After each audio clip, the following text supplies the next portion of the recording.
সংসদে উচ্চকক্ষ নিয়ে নানা আলোচনা পর্যালোচনা চলছে। আগামী 2-3 দিনের মধ্যে সিদ্ধান্ত জানাবে কমিশন, এমনটাই মন্তব্য করেছেন কমিশনের সহসভাপতি ডক্টর আলী রিয়াজ। দর্শক, এই মুহূর্তে ফরেন সার্ভিস একাডেমিতে রয়েছেন সহকর্মী জাহিদ রহমান, তিনি সরাসরি আমাদের সঙ্গে যুক্ত হচ্ছেন। জাহিদ, কমিশনের বৈঠকের সর্বশেষ কি কি তথ্য আছে আমাদের জানাবেন।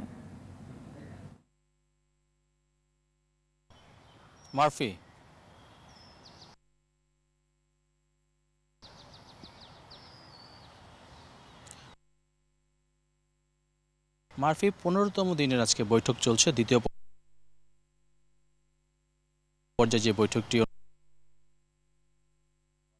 সূচনা বক্তব্যে জানিয়েছেন যে আগামী 2-3 দিনের মধ্যে উচ্চকক্ষ বিষয়ে একটি সমাধান হতে পারে। এছাড়া উনি যেটি জানিয়েছেন যে আগামী 31 জুলাইয়ের মধ্যে অন্যান্য রাজনৈতিক দলগুলো, বিশেষ করে আলোচনায় ঐক্যমত্য কমিশনের সাথে অংশ নেওয়া রাজনৈতিক দলগুলো যেভাবে সহযোগিতা করছেন তাদের প্রশংসা করে তিনি বলেন 31 জুলাইয়ের মধ্যে জুলাই সনদ, যেটি সব ঐক্যমত্য ভিত্তিতে দলগুলোর যে সিদ্ধান্ত হবে সেটি মতামতের মধ্যেই প্রকাশ করা সম্ভব হবে বলেও তিনি আশাবাদ ব্যক্ত করেছেন। এবং আমরা দেখেছি যে রাজনৈতিক দলগুলো তাদের মতামত দিচ্ছেন। এখানে বিএনপি, জামায়াতে ইসলাম এবং এনসিপি সহ বিভিন্ন রাজনৈতিক দল রয়েছে, 32টি রাজনৈতিক দল, তাদের প্রতিনিধিরা এখানে অংশ নিয়েছেন এবং তাদের মতামত গুলো তুলে ধরছেন। এবং আপনি জানেন যে এই বিষয়ে আলোচনার জন্য দীর্ঘ সময় ধরেই তারা বিভিন্ন পর্যায়ে বৈঠক হচ্ছে এবং এই বৈঠকগুলোর মধ্যেই যে জুলাই সনদ অর্থাৎ একটি একমতে পৌঁছানোর যে একটি সিদ্ধান্ত সেটি পৌঁছতে পারবেন বলে তারা আশা প্রকাশ করেছেন।